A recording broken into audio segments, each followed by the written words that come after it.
अस्ति सुदन गुरुङजीलाई सम्झेको थिएँ, फेरि कार्यनियुक्त हुन ला जस्तो भन्ने सुनिरहेको छु, पक्कै नै हुनेछ। र फेरि पनि म सम्झिन चाहेँ, अबको सरकारले भुइँ मान्छेको मुद्दालाई, यो सुकुम्बासीको मुद्दालाई, धर्मको मुद्दालाई चाहिँ जतिखेर पनि झगडा गरेर संरक्षण गर्नुभयो भने यो सरकारको आयु धेरै लामो हुनेछ। धर्ममा गरिब दिनदुखीलाई चलाउने र हरेक नराम्रो कार्यहरूमा चाहिँ हात परिराख्यो भने पहिला र अहिलेकोमा कुनै फरक पर्दैन। सहयोगभन्दा ठुलो, दानभन्दा ठुलो धर्म अरू केही पनि छैन।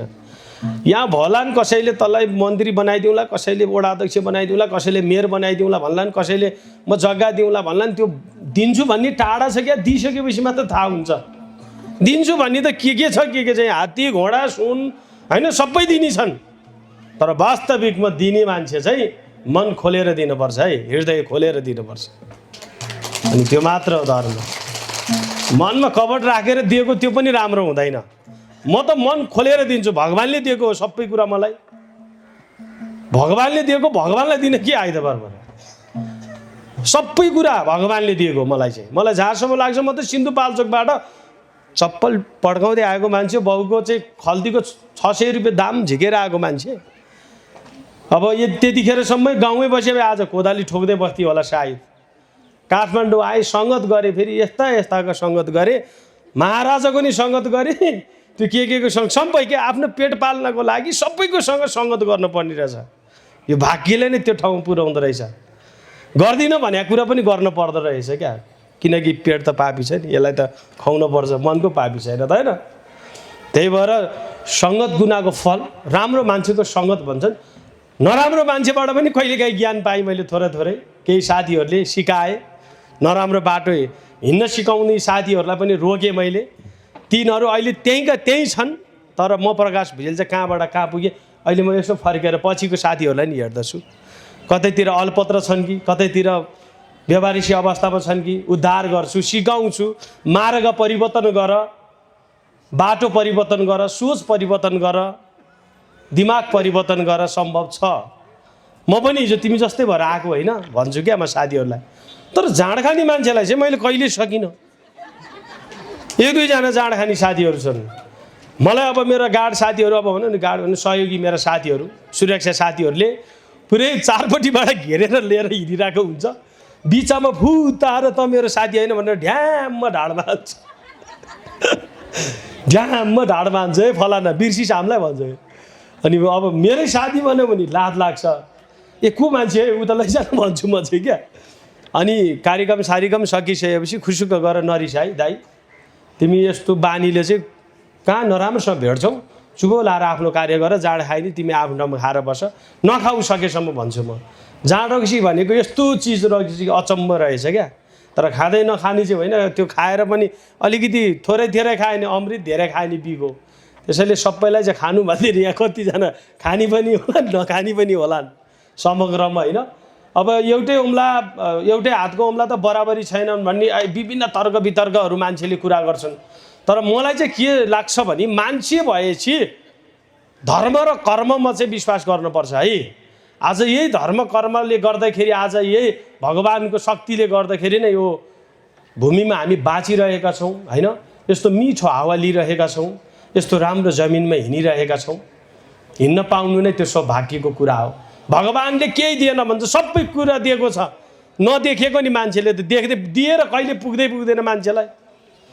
बरु नदिएको मान्छेले मेरो जय जयकार गर्छ भने दिएको मान्छेले चाहिँ मेरो खुट्टा तान्दो रहेछ क्या। मैले धेरै स्टोरी गरिरहेको छु। मैले पढाइ त 2 क्लास हो, तर म चाहिँ डक्टरको पनि उपाधि पाएँ, मानर्थ उपाधि पाएको। डक्टर भएछ झाँक्री भन्दै हिँडे मान्छेले, डक्टर भएछ हस्पिटल खोलेर खत्तम पार्ने पो पनि भने कतिले त। मानर्थ उपाधि भने आज राम्रो काम गऱ्यो भने अब गुरु महाराजले मलाई प्रमाणपत्र होइन मानर्थ उपाधि दिनुहुन्न त, आफूभन्दा ठुला बडा मान्छेले त्यस्तै दिएको। झाँक्रीले त डक्टरको उपाधि पाए, डक्टरको पाएछ त्यो सर्टिफिकेट, अब त सुए पनि हाल्छ होला है भन्छ मान्छे त। आऊ न आऊ भनेर म जिस्काउँछु क्या मान्छेलाई, आउनु सुई रेडी बनाएर राखेको छु पनि भनिदिन्छु। साँच्चीकै आज दुःख लाग्छ। आज राम्रो मिठो खाएँ, राम्रो लाएँ, हिँडेँ होइन, तर अत्याधिक मान्छेहरू बाटोघाटोमा लडिरहेको अवस्थामा, रोइरहेको अवस्थामा, होइन, छटपटेको अवस्थामा, हस्पिटलको बेडमा पैसा तिर्न नसकेर छटपटिने बेलामा चाहिँ म चाहिँ के भन्छु भने धेरै त म सक्दिनँ। कोही मान्छे 5-10 हजार 20-30 हजारले छटपटिएर बस्न परेको छ हस्पिटलमा, कसैले डक्टरले छुटेन, कसैले त्यहाँ निकाल्न दिएनन्, कतैतिर होटलतिर खाएको पैसा मानौ कि जाँडक्सी भन्दा पनि कुनै कर्म काम गर्दाखेरि पैसाहरू होइन पुगेन ओरेन, एकचोटि सम्झ्यो भने चाहिँ प्रकाश भुजेलले चाहिँ त्यस्तो कुराहरूलाई चाहिँ जसरी पनि सहयोग गर्नेछु। आउने यो सरकारहरूलाई मैले भनिरहेको छु, विगतको सरकार कहाँ थियो, कुन ठाउँमा थियो, के गर्यो त्यो आफ्नो ठाउँमा छ। अहिलेको यहाँ पवित्र ठाउँबाट अस्ति सुदन गुरुङजीलाई सम्झेको थिएँ, फेरि कार्यनियुक्त हुन ला जस्तो भन्ने सुनिरहेको छु, पक्कै नै हुनेछ। र फेरि पनि म सम्झिन चाहेँ, अबको सरकारले भुइँ मान्छेको मुद्दालाई, यो सुकुम्बासीको मुद्दालाई, धर्मको मुद्दालाई चाहिँ जतिखेर पनि झगडा गरेर संरक्षण गर्नुभयो भने यो सरकारको आयु धेरै लामो हुनेछ। धर्ममा गरिब दिन दुखीलाई चलाउने र हरेक नराम्रो कार्यहरूमा चाहिँ हात परिराख्यो भने पहिला र अहिलेकोमा कुनै फरक पर्दैन। अग्रिम शुभकामना छ। म जे भन्छु, यस्तो सप्ताह महायज्ञ लगाउने ठाउँमा पनि के लिनुपर्छ अरे क्या, वडाबाट स्वीकृति, नगरबाट, अनि दिन मान्दो रहन्छ। कति कुरा हामीले पोखराहरूको कार्यक्रममा देख्यौँ, काठमाडौँमा पनि नदिने रे, किन लगाउने भनेर एउटाले दिने अर्कोले रोक्ने, त्यो भनेकै पैसा दिन्छ कि भनेर आस्था गरे होलान्, होइन। मलाई जहाँसम्म लाग्छ यस्ता कुराहरूलाई चाहे नगरले, चाहे वडाले, चाहे जसले पनि यो राम्रो काम कार्यलाई कुनैले पनि छेकदुन गर्न पाउँदैन, कसैले पनि एक पाउँदैन, दुई पाउँदैन। धर्मगुरुहरूलाई विभिन्न आलोचना लगाएर बदनाम गर्ने काम गर्न पाउँदैन। त्यसैले राम्रो कार्यलाई यो सरकारले सधैँभरि साथ दिनुभयो भने, आज हरिमतज्यूले फेरि 2-3टा कार्य अर्को गर्दै हुनुहुन्छ, त्यसमा मेरो फेरि पनि साथ समर्थन सधैँभरि रहिराख्नेछ। अनि गुरु महाराजको आश्रममा पनि चाँडै बद्रीनाथ धाममा आउने प्रतिबद्ध गराउँदै चन्द्रगिरी नगरपालिका रहनुहुने सम्पूर्ण आमा बुबा दाजुभाइ दिदीबहिनीहरू, श्रद्धालु भक्तजनहरूलाई भगवान् पशुपतिनाथले रक्षा गरून्। अलि बढी बोले कि अलि घटी बोले कि, कतिले मन परायो होला, कतिले मन नपरायो होला, होइन, केही छैन। मन नरहे पनि एकै मुष्टमा गाराम गुरुङ मन पराउनुहुन्छ भने पूर्ण मलाई विश्वास छ। माया गर्नुहोस्। म सिन्धुपाल्चोक, मेरो काम बौद्ध जोरपाटीमा म ढ्याग्रो ठोक्ने काम मात्र होइन, हरेक काम कार्यमा म आबद्ध छु। सङ्घ संस्थाहरूमा पनि देख्नलाई झाँक्री जस्तो मात्र देखिन्छ, तर मेरो सोच विचार अलिकति फरक हुनसक्छ। पहिलोचोटि त गुरुसँग म माफ माग्छु। माफ गुरु महाराज, हजुरलाई दिएको त्यो वचन, हजुरलाई दिएको त्यो अहिले के भयो, अहिले चाहिँ म आउँछु भनेर दिएको त्यो वचन मैले अलिकति सकेसिन जाने बिहान आउनु, त्यतिखेर समस्या त्यस्तै पर्यो। फेरि त्यो वर्षौँ भन्छ कहिले पूर्व कहिले पश्चिम कहिले उत्तर दौडी राख्नुपर्ने हुन्छ। म चाहिँ त्यहाँ मेरो घर छेउमै गुरुको बद्रीनाथ धाममा आउने मेरो ठुलो सपना, ठुलो इच्छा पनि थियो। र धेरैजनाले हजुर किन आउनु भएन, के कारणले, कारण पनि धेरैजनाले सोध्नु भएको थियो। मेरो व्यस्तताको कारण अलिकति समस्या त्यस्तै थियो। त्यो कार्यमा म आउन नपाउँदा आज आफैलाई यहाँ आएर कस्तो मनमा चस्स लाग्दो रहेछ। गुरु महाराजले सम्झिराख्नु, बद्रीनाथ धाममा पनि यसो फेरि आउने प्रतिबद्ध गर्दै गुरु महाराजको चरणमा, गुरुको आश्रममा। साँच्चीकै एउटा ऐतिहासिक आश्रम छ बद्रीनाथ धाम, जो कि हामीले सुनेको अनुसार धेरै फरक छ। एकदमै धर्म कर्म सनातन शक्तिलाई जतिखेर पनि झल्काइराख्ने ठाउँ छ भन्ने हामीले सुनिरहेका छौँ, सामाजिक सञ्जाल र देखिरहेका छौँ। 500 किलोको घन्टी गुरु महाराज, दिनबन्धु पोखरेल महाराजज्यू विभिन्न ठाउँहरूमा 5-7 लाख पर्ला नि कार्यक्रमहरू, भागवत पुराणमा उहाँको शब्द सामाजिक सञ्जालमा मात्र सुनेको थिएँ। आज प्रत्यक्ष यस कार्यक्रममा, यस भागवत महायज्ञमा आएर झन् सुन्न पाउँदाखेरि साँच्चीकै आनन्द र साँच्चीकै उमङ्ग, मनभित्र धेरै धेरै ऊर्जाहरू बढेको पनि म तपाईँहरू समक्ष भन्न चाहन्छु। हामी साँच्चीकै धर्मलाई बचाउनु पर्छ, रीतिरिवाजलाई सम्हाल्न पर्छ। झाँक्री भन्दैमा ढ्याङ्ग्रो मात्र ठोक्ने, गुरु भन्दैमा चाहिँ भागवत मात्र सुनाउने मात्र होइन कि। आज उहाँले यहाँ म बसिराख्दाखेरि त्यो शब्दले मलाई मनमा चस्स लागिहाल्यो। साँच्चीकै हामीले ढ्याङ्ग्रो मात्र ठोक्ने होइन, हामीले त हरेक कुराहरूलाई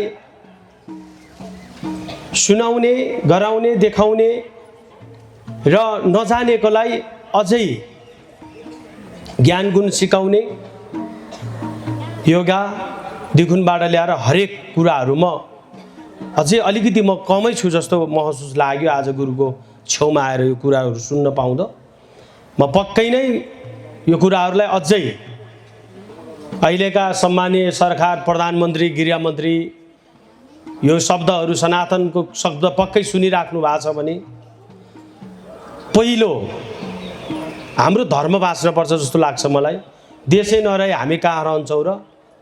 हाम्रो रीतिरिवाज, हाम्रो सनातन सबै आज ब्यासमा बसेर हामीले क्रिस्चियनलाई चाहिँ गाली गर्ने, मुस्लिमलाई गाली गर्ने गर्नु चाहिँ हुन्न जस्तो लाग्छ। सबै हो, हामी मान्छे हौँ। एकअर्कामा मिलिजुली गरेर बस्नै पर्छ र हाम्रो धर्मलाई चाहिँ सक्न दिनुहुन्न। र आजको दिनमा आएर मैले सम्झिँदाखेरि यहाँ कतै डान्स, विदेशी गीतहरू लगाएको छ भने त्यहाँ बोलाउनै पर्दैन, मान्छे त्यत्तिकै जम्मा हुन्छन्। गाउँ गाउँबाट एउटाले अर्को, अर्कोले अर्को गरेर त्यहाँ खुट्टा टेक्ने ठाउँ हुँदैन। टिकट दिन्न भन्दा पनि बाह्रै नागेर गएको देख्छौँ हामी। तर यहाँ यस्तो राम्रो कार्य भइरहेछ। चन्द्रगिरी नगरपालिका वडा नम्बर 7 मा आज तपाईँहरूकै छोरा, तपाईँहरूकै भतिजा यहीँ जन्मिनु हुनुभएको हरिमज्यू, नाम पनि नाममै हरि जोडेको, हेर्नुहोस् त। उहाँले चाहिँ के गर्नुपर्छ आफ्नो गाउँ ठाउँ समाजमा भनेर यत्रो कार्य गरिराख्नु भएको छ। तर यतातिरको मान्छे निदाएको जस्तो छ सबै। यति त होइन। म सिन्धुपाल्चोकको मान्छे, चन्द्रगिरी नगरपालिकासँग मेरो के सम्बन्ध छ र? जहाँ राम्रो काम हुन्छ त्यहाँनिर हामी हुन्छौँ क्या, होइन? आज गुरु महाराजहरू यहाँ आउनु भएको छ र उहाँहरूको शक्तिले तानिएको छ कि हामी पनि। हजुरहरूले बोलाउँदा त कहाँ आउँला र हामी पनि, है? गुरु महाराजहरू अगाडि मुसुक्क हाँसेर बस्नु भएको छ, भगवान् कृष्णको जस्तो स्वरूप लिएर। कथा पढाउँदै जाँदा आनन्द कति आउँछ, सुन्दै जाँदा। हेर्नुहोस् त, साँच्चीकै स्वर्ग यहाँ छ, सबै कुरा यहाँ छ जस्तो लाग्छ नि। तर कथामा विलिन हुन पर्यो क्या, सबै कुरा मन त यहीँ दिनु पर्यो।